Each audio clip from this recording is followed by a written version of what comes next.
Live from the Export Beer Garden studio and brought to you by Export Ultra, the beer for here. This is the Agenda podcast for Wednesday, the 17th of July. The Agenda podcast, the home of sporting nonsense and claptrap. Brought to you by Export Ultra. And joining me from Witness Protection is ACC Head G Lane. How is wherever it is that you are? It's great actually. You know, just having some time out. You know, just to regather my thoughts, the safety of myself and my family come first. Yeah, that's right. We're going to start the podcast with this. It's sort of some of the biggest sporting news that's going on at the moment. Certainly took over the headlines yesterday. Norm Hewitt tragically passed away very suddenly as well. Did I read he was only about 55 years old? Yeah, and died of motor neurone disease, which I didn't even realise he had. I didn't. Obviously. No. Yeah, so that's pretty sad. Hopefully nothing CTE related. Obviously there's a fair bit of media around there at the moment with Dylan Cleaver writing quite a lot about that. So, yeah, time will tell, I guess, but pretty sad, pretty young. Jesus. Oh, so young. Only just a couple of years ago I was hosting a rugby show with him on the mainstream sports media. It was like a half-hour weekly show about the Hurricanes. And, I mean, I don't know if he had it then or whatever, but he was always so ready to share a good yarn.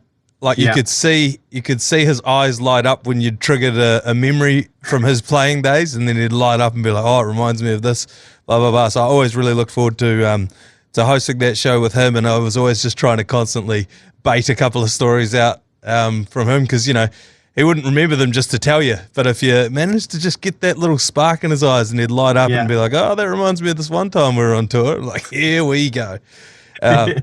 You're always good like that. I think you did the same to Kyle Mills when he came on this podcast. Yeah. You threw a couple of lines out there. One had squid on it, one had a bit of pilchard, and he took the pilly and he ran with it. Yeah, I know. Well, I mean, you know, at the end of the day, I'm a fan of these guys, so I just want to hear the same stories that everyone else does. So if I can somehow walk them into a story or two, then I will. So yeah, I thoroughly enjoyed doing that with Norm Hewitt, gone far too soon, far too young. The other big sporting news of the day, and it happened today, is that the Summer of Cricket has been announced. Lane, they had a massive media event down there at TVNZ. They had the who's who of New Zealand sporting media, including yours truly. Who I probably put myself in the who's that of New Zealand sporting media. Yep. No one really knew what was going on, why we were there. I was also confusingly wearing a Black Caps jumper. Oh. So people are like, so does he work for the team? What's going on? It was a massive sort of kerfuffle. They announced all of their plans. There's all sorts of double headers, blah, blah, blah, blah, blah. I really, really can't wrap my head around it. So I asked Tom Latham, who was down there, to try and explain it for us. And so let's let him try and explain it. Latham with us right now, Tom.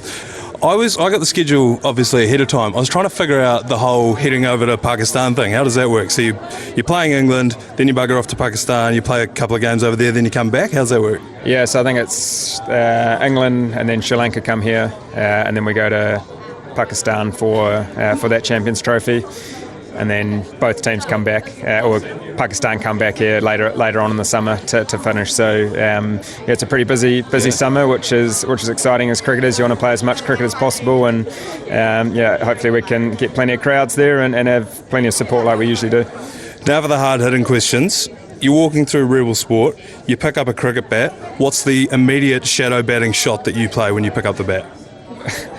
It's probably a forward defence, which it shouldn't be. It is but, me too. But you're in the aisles, aren't you? So you can't actually play too many shots. Can't make cross-batted shots, can you?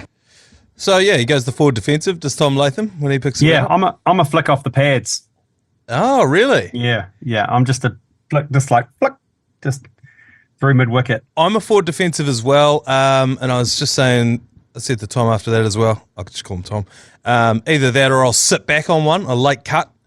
Oh, yeah. Yeah, because the thing is, you're generally either, when you're shadow batting, you're generally in a confined space. You don't want to be going for a slog sweep. You know? No, that's why I go for the flick. I go for the flick and I flick the back leg up as well. So it's kind of regal. It's kind of, you go there and you flick the back leg up as well as flicking along. That's my go-to kind of Rebel Sport aisle shot. What do you think's the most common Rebel Sport aisle shot? Oh, it's definitely the forward defence. Yeah. If not the leave. Oh, yeah. Just like kind of back and what, you know. Yep. Jason Hoyt's a forward defensive.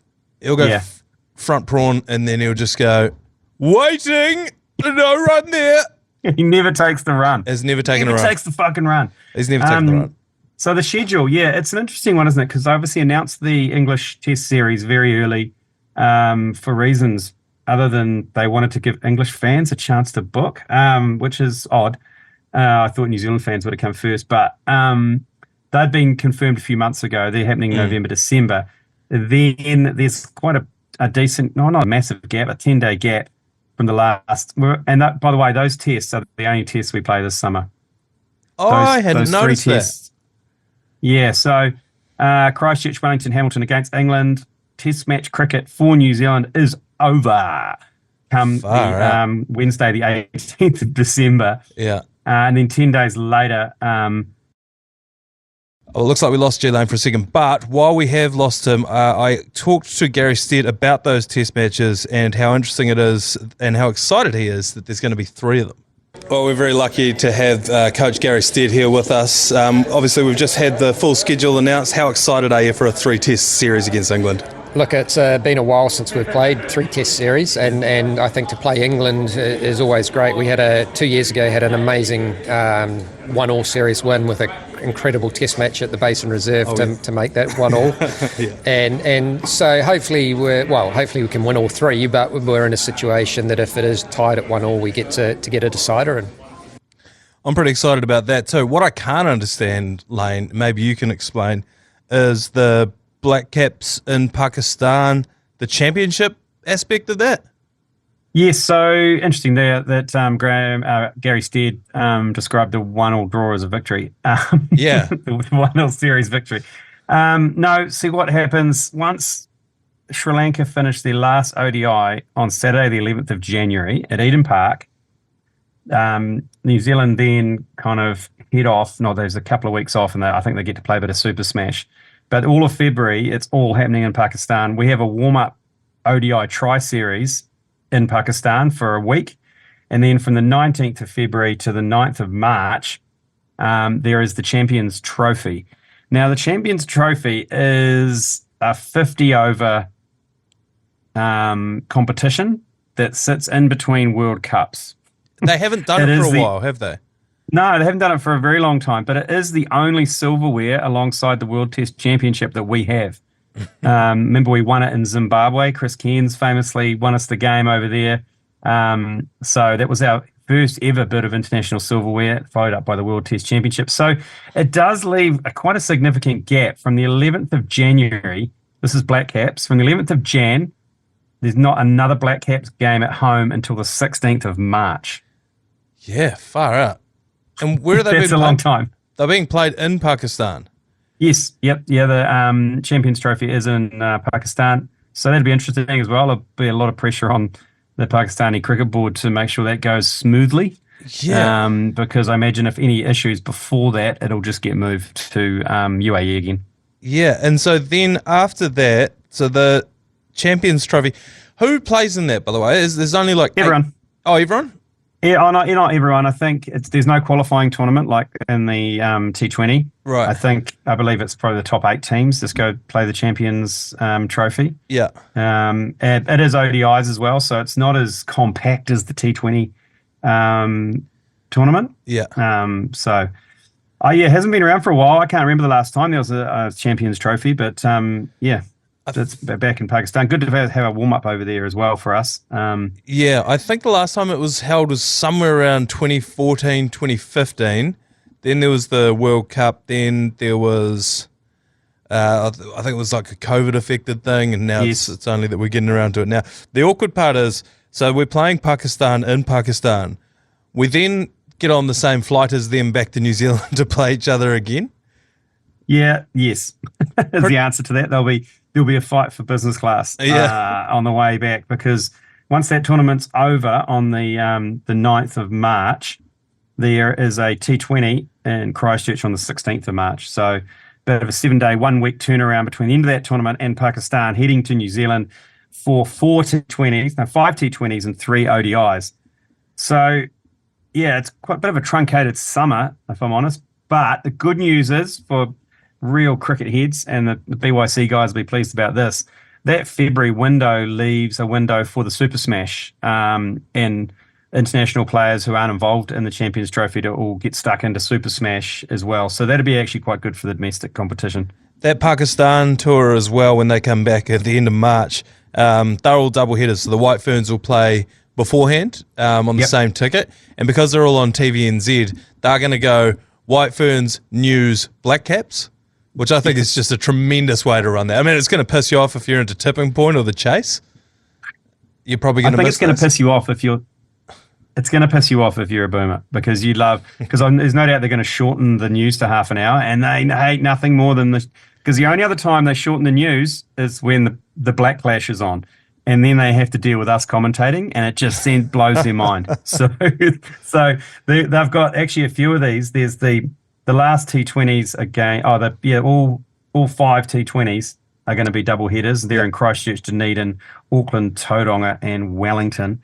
Once again, Auckland misses out significantly in a lot of these. Auckland gets one dayer against Sri Lanka. Yeah.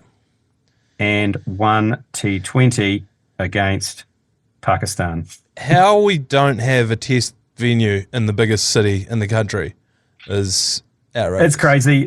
The fact there's only going to be 2 days of cricket in the biggest city in New Zealand is weird. I know that. Oh, look, I'm not saying that we should just force it in there, because I think places like Seddon Park, Bay Oval, Seddon Park, Hagley Oval is way better grounds. But I don't know. Someone must have goat photos, because how can McLean Park keep getting games? How can they keep getting games? The ground is shit. It's a rectangle. No one turns up. They've got issues with they've finished the drainage issues, but they've got the light issue that comes through the grandstand and blinds the batsmen. But they have got quite a few. Look, I don't understand how they get a game, but they do against Pakistan. They get an ODI on the Saturday, 29th of March. So yeah, who knows? And no games in Queenstown. No games in Queenie. Something's happened there. Not sure what's happened there. I'm not sure the pitch is up to standard in Queenie. Or not? Yeah. I don't know why that's fallen out of favour as well, because they did play a game there against Sri Lanka a few years ago. Last year they played a game, and I forget who it was. I think it was against Sri Lanka. I didn't see the game, but I did see the crowd from the departure lounge of the Queenstown Domestic Airport. That's right. That's right. They've also changed the direction of the pitch there, and it looks like a plane's literally going to land on. You can see passengers' faces. When they they focused in on the plane, you could see a person's face looking out the window. I think that was legendary, because obviously the Remarkables in the background, but obviously they have their reasons. New Zealand cricket, obviously there are different associations, get to pitch their case as well to hosting internationals. It brings them a lot of money. So, yeah, but I'm stumped about McLean Park still. And the fact, look, if a McLean Park's sold out every time, sure. Yeah, I'd be okay. You have to, but no one turns up, and it's a terrible ground. And you can't nickel and dime Eden Park when you got McLean Park.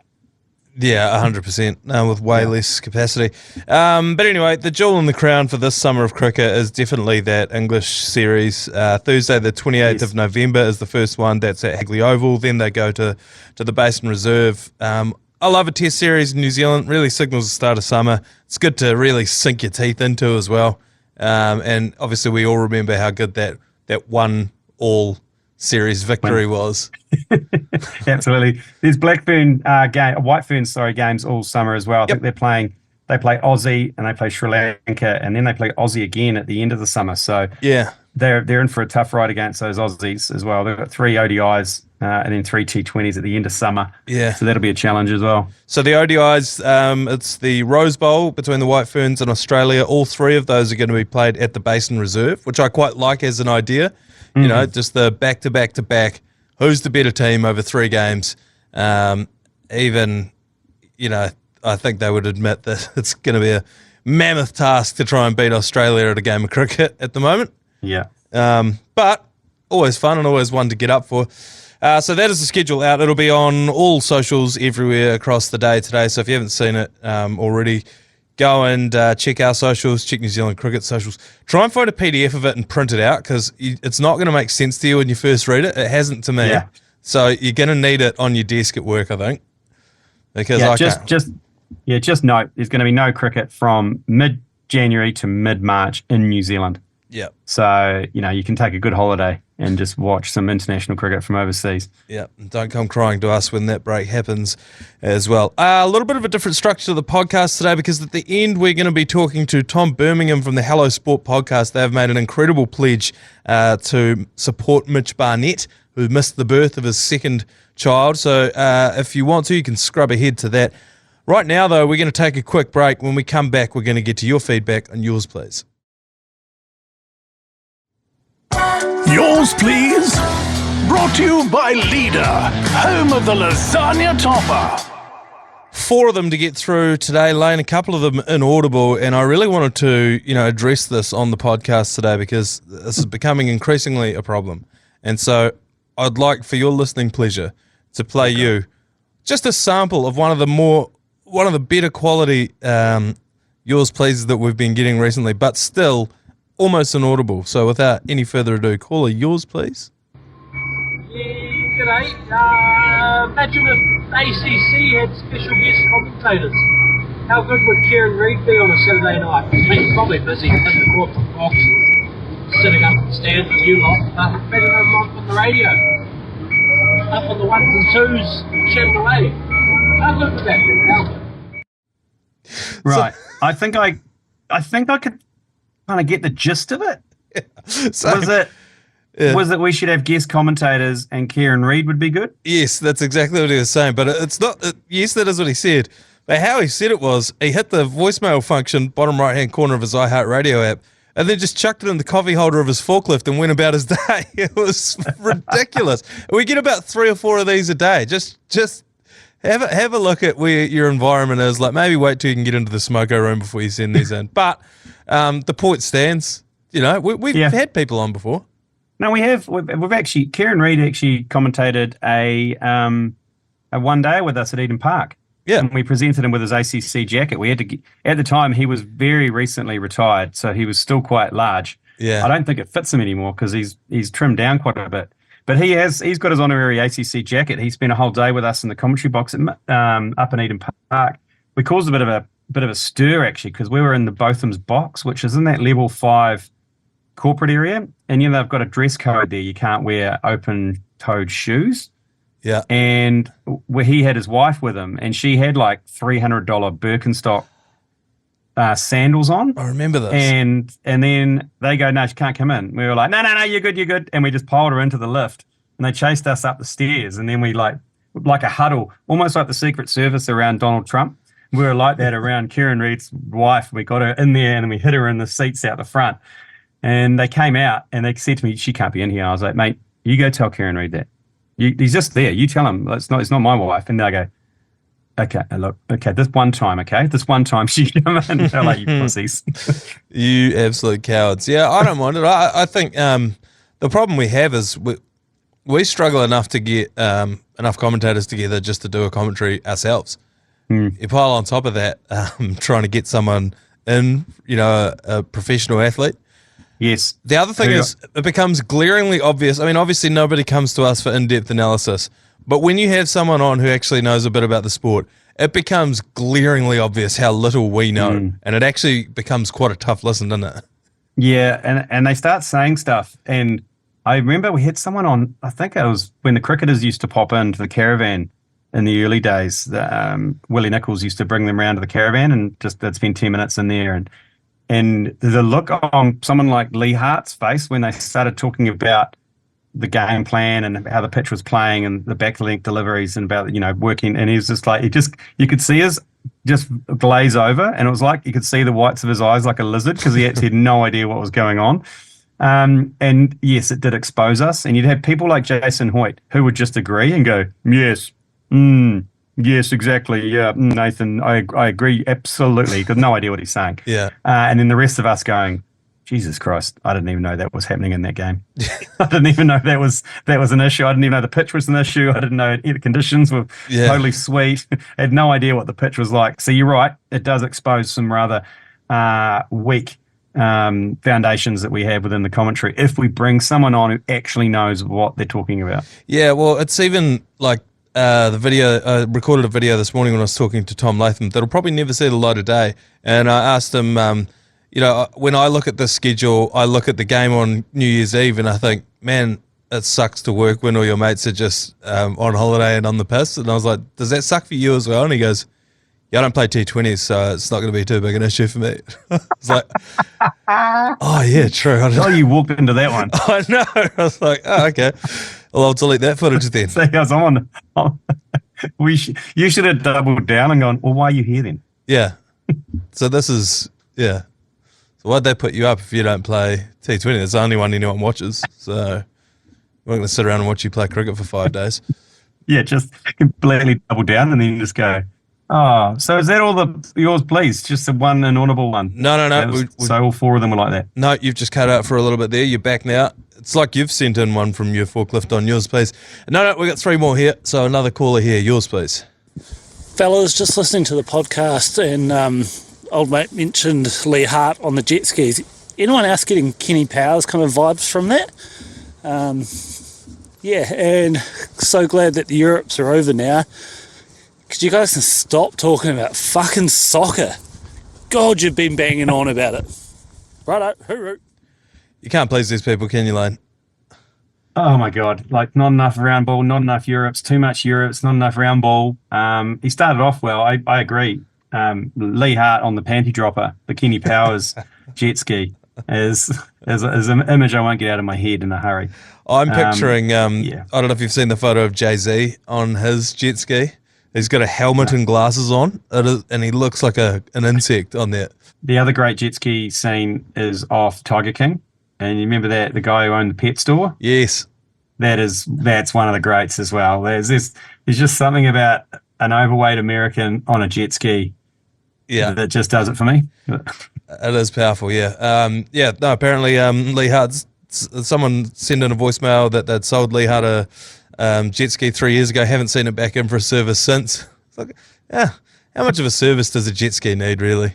It'll be right. Especially if you're not using it. Yeah, that's right. Another caller here. Yours, please. Hey, fellas. On the topic of favourite Olympic sport, I love a bit of weightlifting.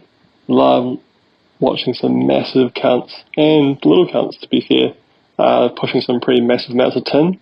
The commentators are super knowledgeable and real enthusiastic, and there's always a chance of a horrific injury, which is always a bonus. Yeah, I completely agree with this. Weightlifting is my favourite thing to watch as well, but it does put the willies up me, though, when you see someone just lift something and then just elbow pops out the wrong way, knee gives out, they're on the floor, then they put the little fence around them like they're about to shoot them if they were a horse. What's your favourite sport to watch at the Olympics, Lane?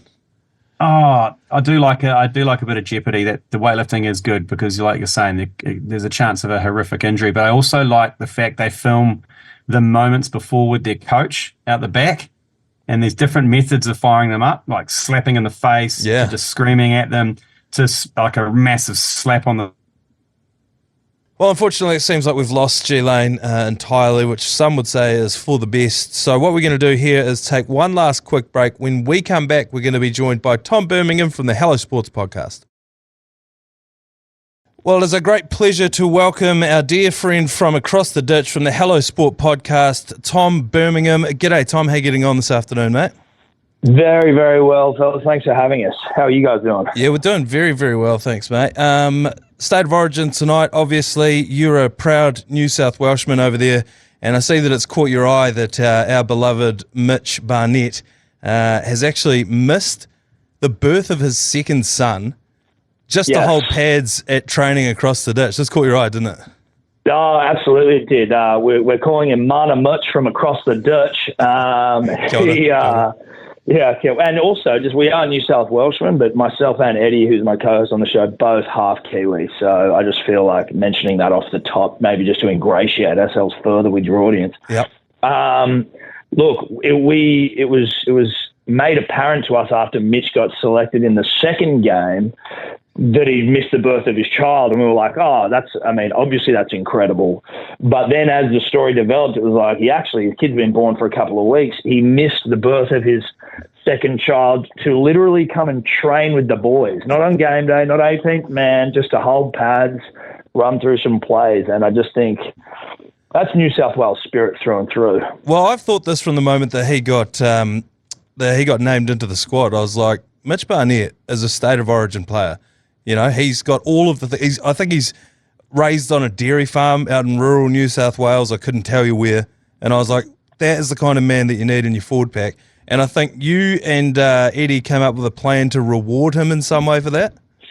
Yeah, that's right. Look, I mean, we were just trying to think about, how we could give back to a man who's, given everything to the state. Now, you could argue that if you've seen one childbirth, you've seen them all. Maybe that's true. I don't know. But we felt like we needed to do something for him. So we're in the process of basically just trying to organise almost an obnoxious amount of Huggies nappies to be delivered to Warriors training.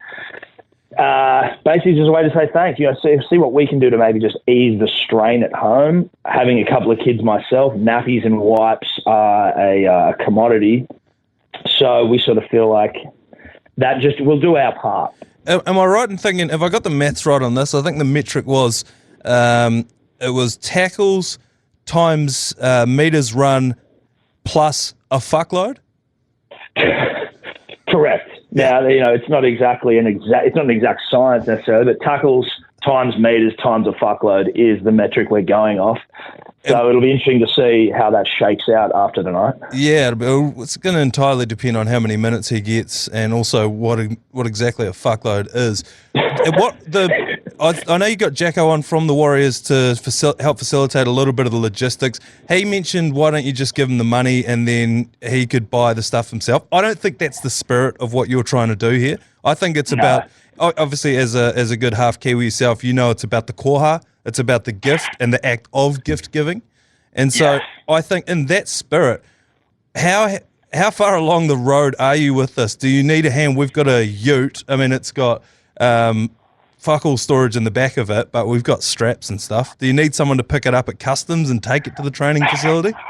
Honestly, this couldn't have come at a better time. Initially, we reached out to Huggies thinking, maybe we could help them help Mitch. A good news story, get Huggies involved. They gave us one of the great palming offs of all time, as is their right, but obviously they will come to rue the day when they see, the success of this gesture. But look, if you guys, it would be fantastic. We were considering flying them over there, then thought it's probably just easier to buy them on the ground in New Zealand. But you're right, Jacko will be getting none of our money. That's for damn sure. Yeah. Well, he's probably going to siphon some off anyway. Well, that was a concern. We've just had a Costco open up here in New Zealand. I feel like that's probably the way to go in terms of buying in bulk. Why don't we take our ute? It's a 1996 Ford Falcon ute, sacked out. We have to take it to a dodgy workshop to get the rego over here. But why don't we take that out to Costco, get meters times tackles times a fuckload worth of nappies, and then drive them out to South Auckland and hand deliver them to Mana Mitch from across the ditch when he gets back. That sounds like a fantastic idea. Now, if you can give us the details of this Costco, we'll get on the front foot and make the purchase for you, and then just have it all set up so you guys can come and pick it up. I think that this could be fruitful for all involved. If not on the back of the ute, we also have a caravan where we commentate sports out of the back of. Okay. We could probably potentially empty that out, fill that with a metric fuck ton of nappies and wet wipes. Was it? Well, look, I just feel like wet wipes are, if you're going to be changing nappies, there's a very good chance you're going to be covered in shit. And not just any shit, it's new baby shit, which is the most potent of all shits, at least from my experience. So you probably want to have at least a healthy dose of wipes in there as well. Yeah, all right. Well, here's what I think we do. I think we put a pin in this and take it offline. We'll see if we've got any connections over this side of the ditch. that could potentially help out. You know, we scratch their back, they scratch our back, we scratch your back sort of situation. Love that. And if we can't, then other option is we get the Hello Sport credit card, run it through the wall at Costco, and happy families. Sounds fantastic. And listen, I mean, I don't know what our next couple of weeks look like. I'm not going to commit to it, but if there's a world where we maybe hop on a flight and get over there and deliver them with you, then I'm just keeping all options open at this point, because I want to see Mun and Mitch from across the ditch get his nappies. Yeah, 100%. I think we all do. So anything that we can do to help make that happen, we'll just keep our eyes up over the next couple of weeks. Well, thank you very much for joining us on the podcast today, Tom. Go well. Enjoy your State of Origin football. Quick prediction for the score tonight? New South Wales by a fuckload, to be honest. Game 1, we basically wanted a man down. Game 2, it was a fuckload. And then Game 3, I'm just feeling it. There's a lot of positive vibes in the air here in New South Wales. Mm-hmm. And whilst, you know, positive vibes have, turned up to be incorrect vibes in the past, I'm feeling it. Well, I'll check. I know we've got different betting apps across the ditch over your side and our side, but I'll check our betting partner and see if they've got a market for New South Wales by a fuckload. Enjoy the game tonight, mate, and we'll be in touch to see if we can't get these nappies to match. Perfect. Great to talk to you, fellas. Thanks, Cheers. mate. Really appreciate it. All right, well, I've accidentally signed myself up for far more work than I would like to have done, but a massive thank you to Tom Birmingham from the Hello Sports Podcast. Go and listen to the podcast, by the way, if you haven't already. I'm sure if you're listening to this, you're probably already aware of that. And a massive thank you to G Lane, live out of witness protection. Go well wherever it is that you are around the country. We're going to knock it on the head for today.